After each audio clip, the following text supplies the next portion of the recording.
The story I want to write is interesting, but not too long. I will try to make it short, but I don't know how short it will be. I just want the girls who read my story. Do not repeat my mistakes and the sins that I have done. I was born and raised in the countryside. Let's just say that my fate was sealed before I was born. I was meant to be married to Ethan, the son of a friend of my father's. He was 2 years older than me. Our fathers grew up in the same village, studied together, served together, and married girlfriends 2 months apart. Only they had Ethan, and my parents had an older brother, Alex, and 2 years later I was born.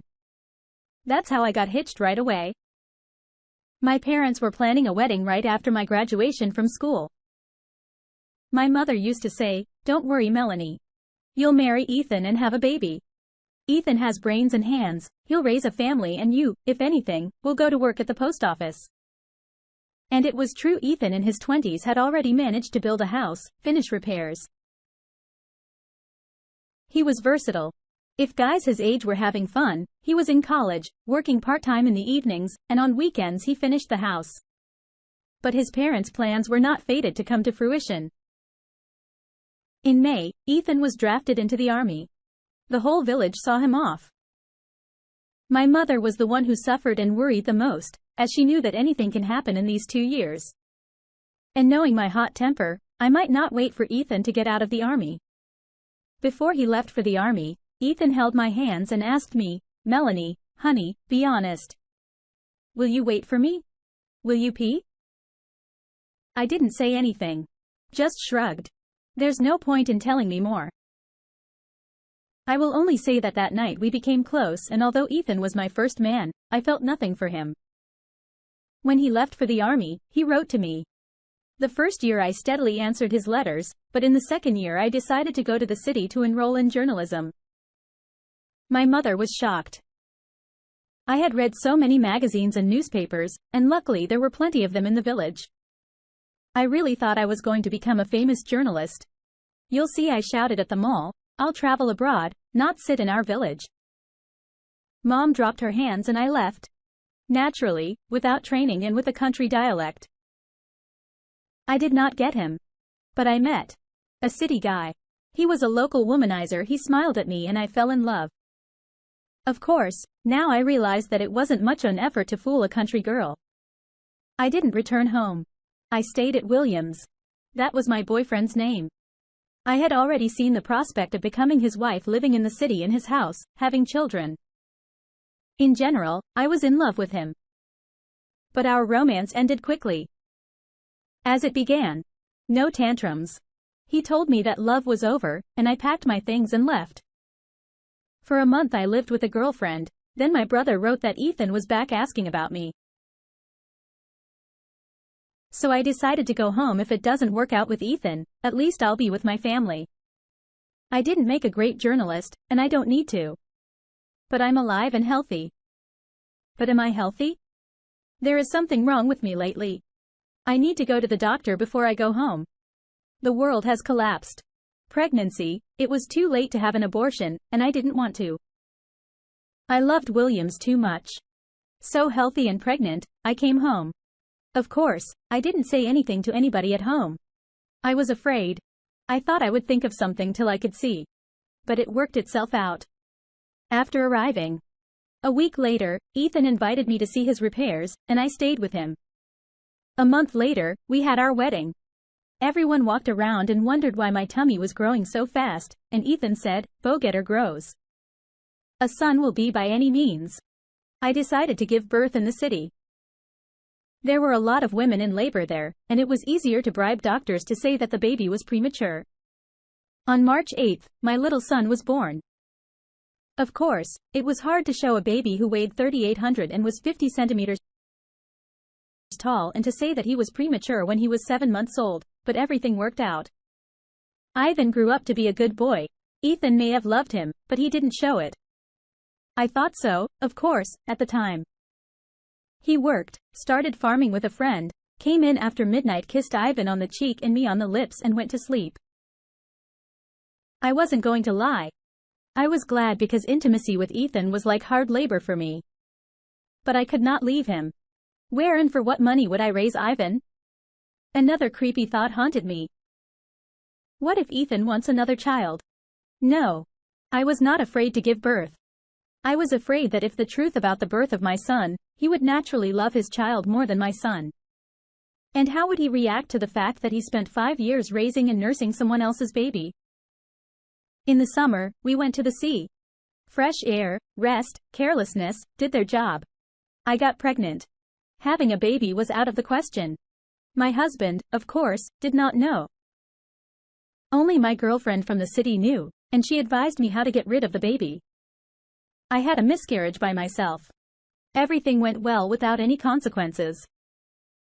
I won't tell you much about it either, but over the next 7 years, I had 3 more abortions. Of course, Ethan didn't know about them. He kept hinting that my son was already big, and I could have another baby, but I shrugged and kept quiet. And then I went and got an IUD to be on the safe side.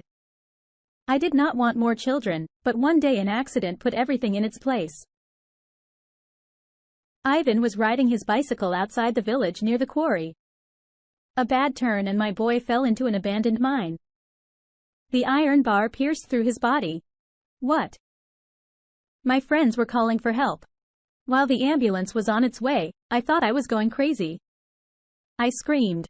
It was the end of the world. Ethan came from the farm with the men and the paramedic, and they pulled him out of the hole. Thankfully, it wasn't too deep. The ambulance couldn't come and Ethan was carrying my poor boy in his arms covered in blood. I ran beside him.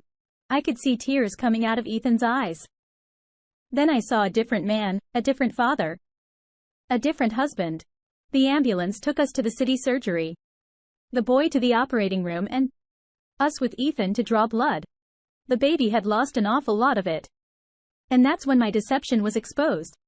It turned out that Ivan's blood type was his father's, i.e. Williams, and we Atalam's was completely different. The doctor invited us into his office and began the conversation. Why didn't you tell us the baby was adopted? Ethan looked with frightened eyes, and the doctor continued to tell us that his condition is critical. And if we don't do a direct transfusion within 24 hours, he could die, especially since he has a rare blood type. Our hospital is not ready. Ethan lowered his head and I decided that this was the moment of truth and I said, I'm the mother and his father is different. I'm sorry, Ethan. I saw Ethan blush then turn pale. We walked out of the study. I sank to the floor and cried. I was going to lose my boy. I prayed as Ethan went out for a smoke. I sinfully thought he'd abandoned us and gone away. But he came back. Came up and asked, do you remember Father Ivan? Where does he live? I sat there and couldn't understand anything, just sobbing and swallowing my tears, and Ethan grabbed my hands and yelled. Why aren't you talking? Do you realize our son could die? My son is dying. Don't you shut up. You hear me. I told what I could remember. Ethan through some friends, found Villa. When he went to do the transfusion, he asked that his wife not find out about his son. To which Ethan said, Dear one, we don't need anything from you except to save our son. Let's do each other these favors. We saved Ivan. I haven't seen William since that night. Thank God. My son is not disabled, but he's afraid to ride a bicycle. And after that incident, I fell in love with my husband whom I had been married to for 13 years. I fell in love for the first time. But afterwards, Ethan said he knew Ivan wasn't his son. But not the father who conceived, but the one who raised him. And that he would never leave me, much less his son. I decided that Ethan deserved a child of his own, but then my abortions had affected me. For years of unsuccessful attempts to conceive, trips to doctors. We were already desperate, and then Ethan offered to take the baby out of the orphanage. So a tiny 6-month-old girl, Lisa, came into our family. Ethan loved her very much. I couldn't be happy about the daytime either. And at night, I cried that I had ruined so many of my own children, and now we were bringing up someone else's, or maybe it was my remorse for my abortions. And I came to terms with it, fell in love with Lisa. When my daughter was 2 years old, something started to go wrong for me. I thought I was getting old, but just in case I bought a pregnancy test. And my God, 2 lines. Ethan didn't know how to rejoice, and I was dreading how we were with 3 kids. Ethan said that Ivan was almost a groom, especially since we were moving in soon, since he wanted to surprise us and bought a big apartment in the city, in the middle of nowhere. The apartment turned out to be big, just huge. My daughter Vera was born there. This year, Lisa is going to school to the 1st grade. Vera is 4 years old. Though they are not sisters, but they begin to resemble each other as relatives. Ivan is studying at the medical school.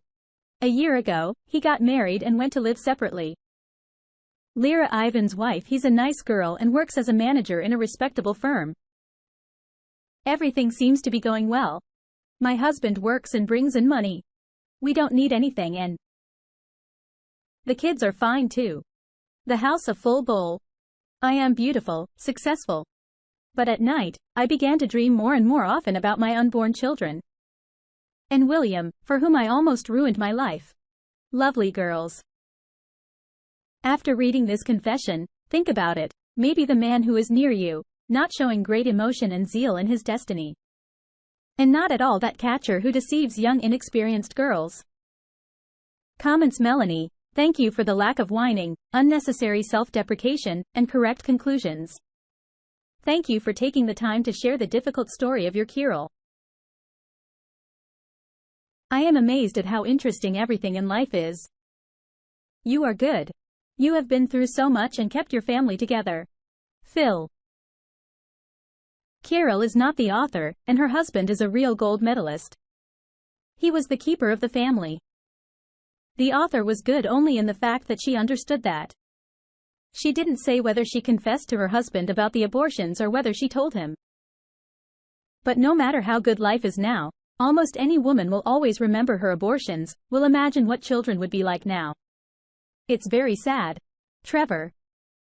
How can you be so deceitful and keep quiet about everything for so many years? Gleb. The author respect. Better late than never, as they say. I written all in tears. I would have such a family. Oleg. So you're looking for a cuckoo who'll slip you a fetus and you keep getting normal ones who only want to give birth to you. I think you're lying to me. Today, there are a lot of such cuckoos around the world. With your eyes closed, point your finger at random and you will be happy to raise someone else's child. Julia. Ethan is a real hero of our time. You are very lucky to have met such a man. Why did you make such a mess of things? I don't judge, I know it pains you to think of it now, but tears are rolling down my eyes after your story. I feel sorry for the children who were killed. A cautionary tale, unlike a happy ending, but the heart will keep the bloody wound forever. Anna. There are no words, just emotions, and negative ones. And what is the author good at?